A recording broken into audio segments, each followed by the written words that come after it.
I don't do hauls, I don't buy trends, and I almost never regret a purchase. That's not luck, it's a system. Today I'm sharing my 10 shopping standards, the exact rules I follow before buying anything non-essential. This is not about being cheap, it's about being intentional.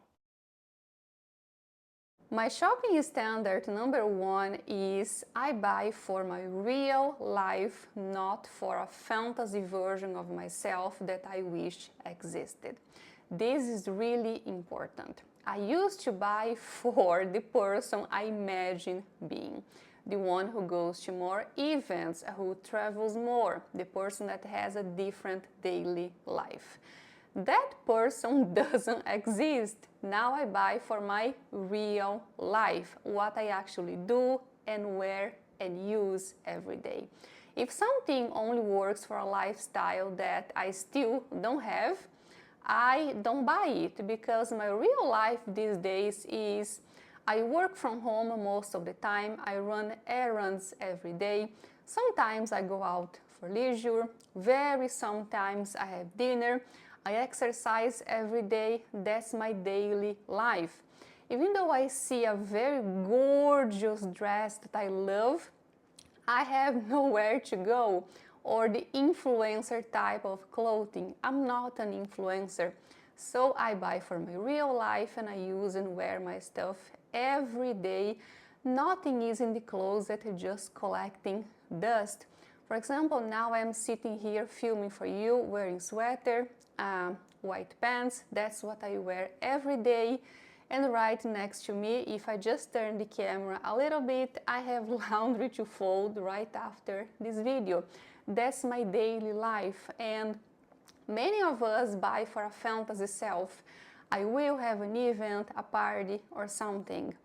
Now, if I see a dress I really love or a pair of fancy high heels, I wait. When I actually have the event, I go back and buy, but I don't buy things waiting for the occasion because the occasion may never come. Did this mistake before, never again. Now my standard is I only buy for my real life, what works in my real life.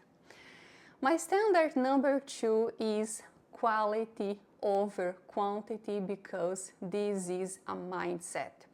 Buying less and choosing better is not a restriction, it's actually an upgrade. When you shift your focus to quality, everything changes. Nowadays, I don't start with the price tag. First, I check the piece, if I really like it, and then the material, the fit, I try it on, how it fits on my body shape, the cut, the quality, and then last I check the price in this order, because when you check the price first, you may tell yourself lies that don't really work. For example, if you see something and you check the price and it's cheap, you think, well, this is cheap anyway. But if you buy something cheap and you don't actually get use, wear out of that, that's just a waste of money, no matter how much was it. So first, I check the item, if I like the color, the design, try it on, check the care label also, because the care label sometimes is a deal breaker. Clothes that need very special care. Once I bought a white tweed jacket that couldn't be washed. Like, how come a white jacket that can't be washed? And then I was traveling, I dropped coffee in my white jacket. I brought to the laundry and they told me, we can't wash it, it's just gently cleaning. But this is coffee stain. Well, I lost the jacket. Since then, I always read the care label. If something demands too much care, I don't buy, because I want my things to serve me, not the other way around. Same with silk. Sometimes silk you can wash at home yourself, hand wash with delicate detergent, and just, do the care at home. Some silk you have to bring to dry cleaning every time. And so you don't pay only for the actual item price, you have to also consider the maintenance. Every time you wear a silk blouse and you get sweat, you have to bring it to dry cleaning. And I prefer fewer items but more quality. The pieces that you wear over and over again and feel good about. And the next one, my standard number 3, is the wish list and the gap list. I keep 2 lists, things I want and things I need. So my wish list is for things I want, and my gap list is for things that I need. So let's say a Chanel bag. I don't need one, of course, but I want. So this kind of thing goes to my wish list. My gap list is something I need, like a replacement. Right now I need a white sneaker. It's not something I want, but it's something I need. This goes to the gap list because it's something that's actually missing. And of course they are not the same thing. The gap list is something practical, something you need. The wish list is for something you desire. And also, talking about this, I don't buy similar. Like if I'm looking for a black knit, turtleneck, cable knit, something like that, I don't buy something similar just because I'm tired of browsing, or I didn't find the perfect one yet, or this one is on sale or something like that. No, I wait until I find exactly what I want. I bought this similar before, not exactly what I was looking for. It's just spending money twice, because what you actually want may eventually show up, you may find it, and then you have the feeling like, but this is the one I want, so I wait. Sometimes what I want is expensive, so I just save the money, think more, consider more, and wait until I actually can afford it. But I don't buy the similar one because it's just spending money twice, wasting money actually. My intention with shopping is being 100% satisfied, so I prefer to wait and get exactly what I want. My shopping standard number 4 is the 7-day rule. Before I buy anything non-essential, I wait for 7 days. That's it. I don't fight the urge to buy it right now, or the fear of missing out that this thing is going to be sold out or something. I just delay it. If I still want it after 7 days, then I consider it seriously, and most of the times I just go back and buy it if it's still in my mind after 7 days. Some people use the 48-hour rule. To me, 2 days was never enough. I need a week, and if something resists for 7 days, it means I really, really want, and I just go back and buy it then. But most of the times I just take a screenshot or take a picture in the store if I am at a real store, and then I go home. The very next day I can't even remember. Sometimes I find the picture, the screenshot, and I'm like, oh really? I wanted to buy this, like completely impulsive purchase, something I have similar, or I totally don't need or think better, and no, that's not for me.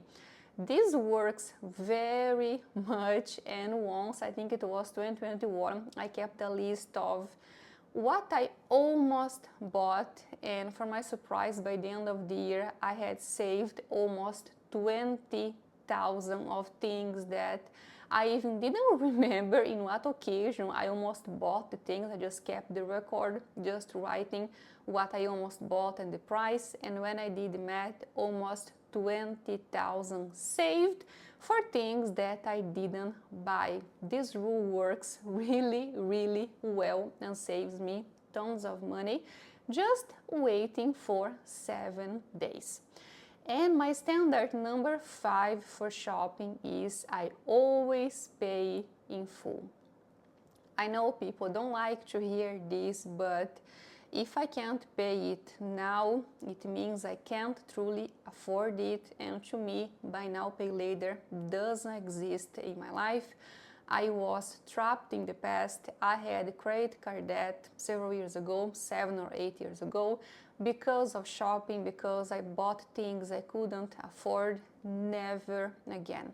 Now I have my Joy account that I discussed in other videos already. I save money for shopping and I do shopping guilt-free, so I always pay in full. Standard number 6, I made a little list here so that I can film faster and don't forget anything.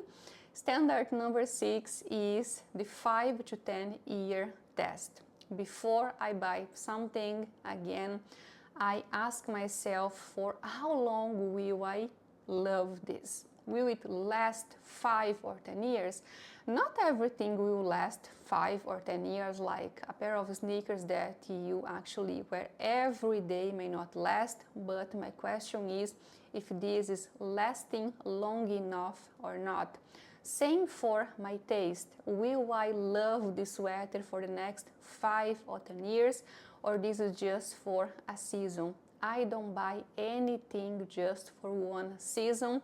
Everything I think long term, so 5 or 10 years, because even though some things are expensive, like a sweater, like, I don't know, a dress that you love, a winter coat, if they last you for like 10 years, like a winter coat, that's super worth, because you wear it over and over again. It remains beautiful and warm you. So this is my 5 to 10 year test. If something only is gonna last for a season or less than a year, I prefer not to buy and buy something better that I can repeat over and over again and feel nice every time. Next one, 7, no duplicates. Before I buy anything, so I have my 7-day rule. That's time to check if I have something similar or not. Like, let's say a knit t-shirt. I love knit, by the way, and sometimes in the past I bought too many, so I learned first check if I don't have anything similar in similar color, similar design. I don't buy duplicates. If I buy something in the same color, like now I am really into navy, so I buy one with zipper, another a turtleneck with a different texture. If I like a white sneakers, then I buy one for training, another for casual, but not duplicates, not the same stuff. And the same goes for personal care. I only buy one each. I use until the end, until like every drop, and then I buy again. I only have one shampoo, one mask, one toothpaste, one toothbrush, one body cream, one face cream, one each. I use until the very end, and then I replace. I don't buy always the same thing, like buying the same. Sometimes I change, but my mindset is buying one, use until the very end, and then I buy again. I don't have any inventory. To me, having a bag full of things that I'm not actually using, that's not abundance, that's just waste. And for me, waste is not sexy. So I only buy one, use to the end, and then I buy again. My shopping standard number 8 is no brand loyalty. Loyalty to a brand costs you money. I buy the best option available by the time of purchase according to my needs and of course my budget. Sometimes it is a famous brand, sometimes it's not. The label is not the point, but the quality, the fit, the longevity, that's what matters. And never pay for a name when what you are actually buying is the feeling of belonging to something. Just a quick story here. I used to be a designer enthusiast since I was 20 years old. Now I am in my 30s, early 30s, and I changed like dramatically. Previously, I used to think like I work hard, I save, and I deserve to reward myself with nice things, which was designer stuff. Now in my 30s, I think completely different. Because I work hard and I save money, I should not waste my money with things that are not intentional. I can't justify paying the price for designer anymore. I simply can't justify. Something shifted. I don't know if that's because a decade went by or what, but yeah, something shifted and I created this standard now that I only buy one designer piece per year, one only, and that's all, one or nothing, because it has to be something I really love and I can justify to myself that I love it, I'm gonna use it for 10 years, 20 years, then I can buy it. Otherwise, I prefer to save my money and not buy designer. Same for memberships. I terminated many of my memberships. I only keep memberships with L'Occitane and Guerlain because those are the brands I actually buy. L'Occitane really fit my skin and I use daily. That's what I like. So I keep a membership and I exchange my points to discount. And also there is a birthday reward. This month I bought what I need and some replacement and I got a set of towels.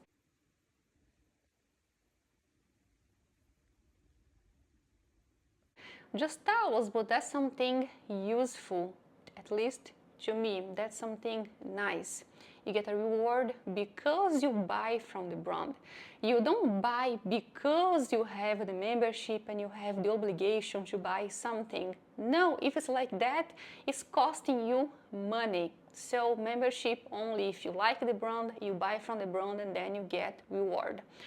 Another membership I keep is with Guerlain. Guerlain I buy sometimes like 2 or 3 times per year and then I collect points and exchange. This month I exchanged my points. I got this home fragrance. Nice one, things that money can't buy. This home perfume, really nice one. And also this mini tray, I love it. It's really cute. So like this for accessories or anything. And that's all. So membership should be a win-win. You buy because you like and the brand reward you. You don't spend money just because you have the membership. If that's the case, it's just costing you money. Next one, my standard number 9 is no trends and no influencer products. This is really simple to me. If something is a trend that's everywhere, I think it's not for me because I see it everywhere and then if I still have it at home as well, I'm gonna get tired of it very soon and then just buy. And that's actually the business model of trends. Make everybody buy at once, get tired, dump and move it to the next one. To me, that's a no. I don't buy trends. I only buy pieces that I'm gonna be wearing for years, not something that I see everywhere. And for influencer products, something similar. If someone is paid to love a product, that's not my reference. Also, I don't buy because the person is just paid for that. If I see every influencer make an advertisement and obsessed about the same stuff, that's just no thanks to me. But sometimes I see really genuine product, I can see that the person really use and love the thing, then I may consider. But the ones that are obsessed and just paid to love a product, I mean pretending, to me that's just no thank you. I know this is just how they make money and that's completely okay, but I don't spend my money on that. And the last standard for today is number 10. No emotional shopping, no mindless scrolling. When I am sad, irritated, bored, stressed, anxious, or even too happy, I don't buy anything and I try not to be scrolling because the chance of making a bad purchase and regretting is very high because the emotions are mixed up. I always plan my shopping, think well, and then I buy. I don't buy because I have something emotional going on. I prefer going out to walk, see the nature, breathe, even do some meditation, listen to music, scream, just to feel better. And then I buy something when I feel neutral, not buying my emotions. And these standards didn't come from a book, they came of years of buying wrong, and finally I recognized the pattern and created my own rules, my own shopping rules. The result is a clutter-free home, no regret, and of course no debt. You don't need more willpower to shop better, you just need clear rules, your standards that you follow no matter what. And if you value standards over feelings, please subscribe.